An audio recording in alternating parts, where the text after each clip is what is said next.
حجاج بن یوسف کو عمر بن عبدالعزیز نے دیکھا جہنم میں، آنتیں پھٹی ہوئی ہیں، پیٹ پھٹا ہوا، آنتیں نکلی ہوئی ہیں، اور ایسے گدھے کی طرح چکر کاٹ رہا ہے. تو پوچھا کیا حال ہے؟ کہا بس ایمان کی آس پہ پڑا ہوں کہ کبھی تو اللہ جنت میں ڈال دے گا. اگر ایمان پہ خاتمہ ہو جاتا ہے اور اعمال کا ذخیرہ نہیں ہے تو اللہ کا قانون ہے جہنم. جہنم مردہ جو بتائے نا خواب میں وہ صحیح ہوتا. میرا ایک فرسٹ کزن، جیسے ذمہ داروں کے بچے ہوتے ہیں، ساری زندگی غفلت میں گزار دی، جوانی میں مر گیا.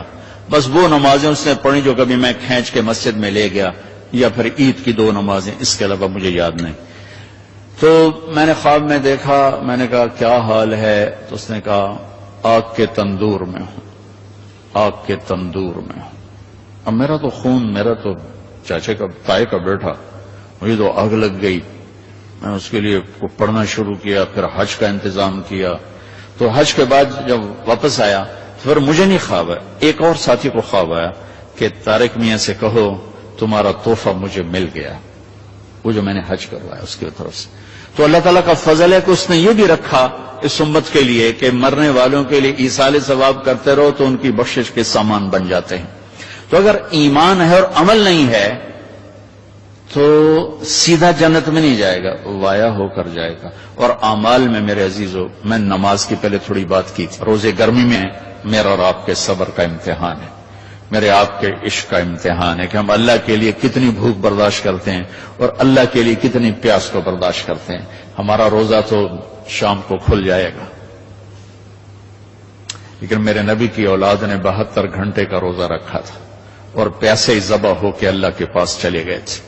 اور قیامت تک کے آنے والے انسانوں کے لیے عذر کے دروازے بند کر دیے تھے کہ وہ تو رمضان بھی نہیں تھا، پانی سامنے تھا، لیکن درندوں نے پانی روک دیا.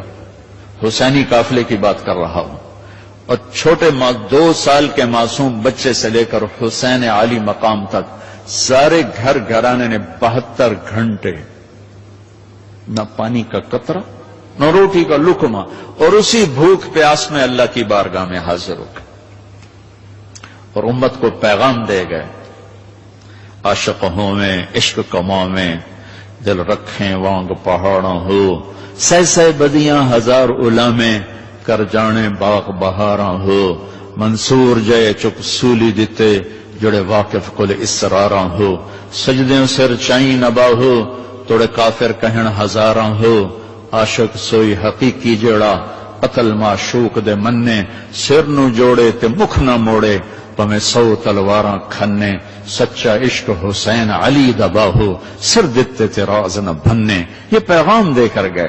ابھی ہمارا چھوٹا سا ٹیسٹ ہوگا، صبح سے شام تک 13, 14, 15 گھنٹے کا روزہ ہوگا. اللہ دیکھے گا میرے لیے کتنا کو برداشت کرتا.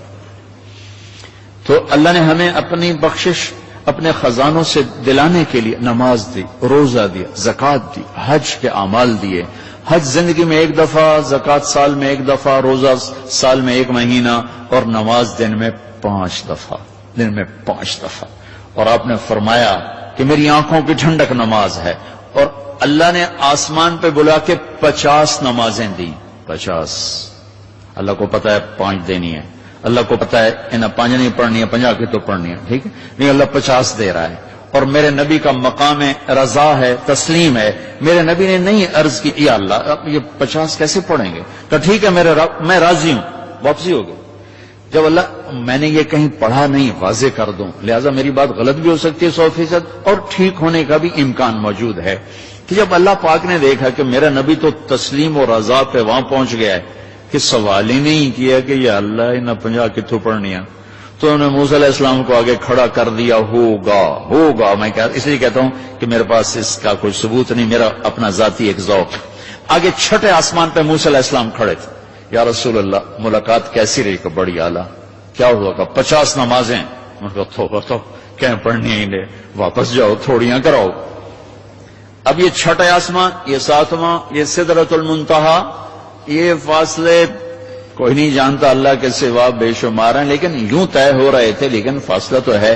واپس گئے تو اللہ نے 5 گھٹا دی، 45 نہیں گھٹائیں. اچھا بھائی میرے حبیب 5 کم کر دیتے ہیں. آنا جانا 9 دفعہ واپس بھیجا. 9 5 45. واپس جائیں یا رسول اللہ، واپس جائیں یا رسول اللہ، واپس جائیں یا رسول اللہ، اور ہر دفعہ 5 5 5 5 پہلے 5 کیوں نہیں دی؟ اور واپس گئے تھے تو 45 کیوں کم نہیں کی؟ ہر دفعہ بلا رہے ہیں، بھیج رہے ہیں، بلا رہے ہیں، بھیج رہے ہیں، اچھا 5 5 5 5 صرف آپ کو نماز کی اہمیت بتانے کے لیے کہ کتنا عظیم عمل ہے۔ جب 5 رہ گئیں اور موسیٰ علیہ السلام پھر کھلوتے، جی اب کیا ہوا؟ کہا جی 5 رہ گئی ہیں۔ کہا نہیں واپس جائیں، کوئی نہیں پڑھیں گے۔ کہا نہیں اب میں گیا تو یہ بھی اڑ جائیں گی، پھر میری امت کا کیا بنے گا، مجھے شرم آتی۔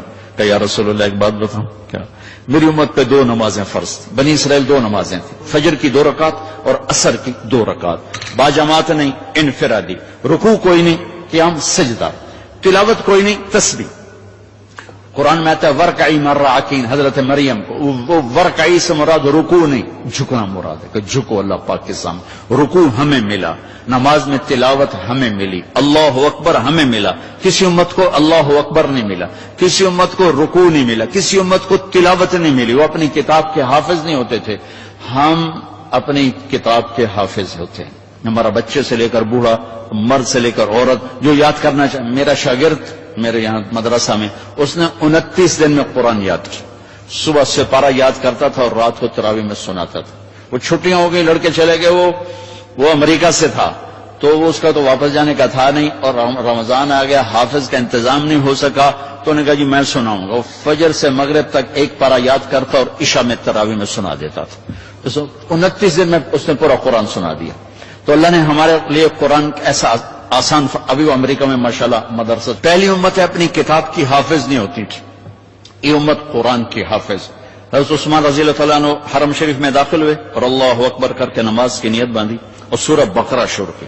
عبد الرحمن تیمی پاس بیٹھے تھے، وہ کہنے لگے بھلا دیکھو رکوع کہاں کرتے ہیں؟ تو بقرہ سے جو چلے الف لام میم ذالک الکتاب تو والناس پہ جا کے رکوع کیا، 1 رکعت میں سارا قرآن پڑھتے۔ یہ میرے رب نے ہمیں نماز کا حسن دیا ہے، نماز کی خوبصورتی دی ہے۔ ابو ریحانہ ایک سفر سے واپس آئے تو ان کی بیگم ان کے انتظار میں، اس زمانے میں نہ کوئی موبائل نہ ٹیلی فون، تو انتظار ہوتا تھا، جو جب رات کو بیٹھنے لگے تو کہنے لگے 2 نفل پڑھ لوں پھر بیٹھیں گے۔ انہوں نے کہا پڑھ لو، اللہ اکبر۔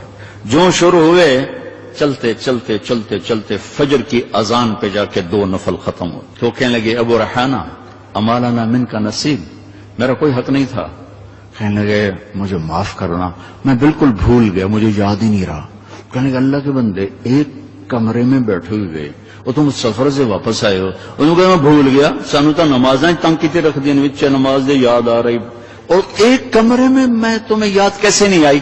کہنے لگے جب میں نے قرآن شروع کیا تو جنت میرے سامنے ایسی آئی کہ مجھے بھول ہی گیا کہ میں کہاں کھڑا ہوا۔ ہماری یہ نماز چاہے نہ بنے، چاہے یکسوئی والی نہ بنے، لیکن ہمیں سجدے کا حکم ہے۔ اگر بت ہیں جماعت کی آستینوں میں، مجھے ہے حکم اذان لا الہ الا اللہ۔ وہ بت میری اپنی آستین میں بھی ہوں گے تو بھی مجھے سجدہ کرنا ہے، میرا دل ٹکے نہ ٹکے مجھے ماتھے کو زمین پہ ٹیکنا ہے اور مجھے اپنے اللہ کے سامنے جھکنا ہے۔ تو موسیٰ علیہ السلام نے کہا 2 نمازیں نہیں پڑھ سکے، 5 کیسے پڑھیں گے؟ کہ بس جس کا نصیب ہے وہ پڑھے گا، میں واپس نہیں جاؤں گا، میں لے کے جاؤں گا۔ جب آپ چلے نیچے تو پیچھے سے اللہ کی آواز ہے، میرے محبوب ہماری تو پھر 50 ہی ہیں، آپ کی امت 5 پڑھے گی، 50 لکھوں گا۔ آپ کی امت 5 پڑھے گی، 50 لکھوں گا۔ تو ہمیں اللہ نے کتنے ہمارے لیے رحم و کرم کا دروازہ کھولا کہ ایک ہمیں نماز جیسی دولت دی، پھر اس کو باجماعت مسجد کے ساتھ جوڑا، مسجد کی دوڑ لگانے کو کہا، ایک نماز سے دوسری نماز کے درمیان گناہوں کی معافی کا اعلان کیا، ایک جمعے سے دوسرے جمعے کے درمیان گناہوں کی معافی کا اعلان کیا، فجر سے ظہر تک کے درمیان جو کچھ ہوا ظہر پڑھی اللہ نے معاف فرما دیا، عصر کے تک جو کچھ ہوا عصر پڑھی اللہ نے معاف فرما دیا، مغرب پڑھی معاف، عشاء باجماعت پڑھ کے سو جاؤ، فجر مسجد میں جا کے پڑھو، ساری رات تہجد لکھی جائے گی۔ ایک آدمی تہجد نہیں پڑھ سکتا، کمزور ہے، عشاء باجماعت پڑھ لے، فجر باجماعت پڑھ لے تو ساری رات تہجد میں لکھی جائے گی، ساری رات اس کی عبادت میں لکھی جائے گی۔ اللہ نے ہمیں عبادات میں نماز اعلیٰ درجے کی چیز دی ہے۔ نماز کے بعد روزہ ہے جو ایمان کو ذرا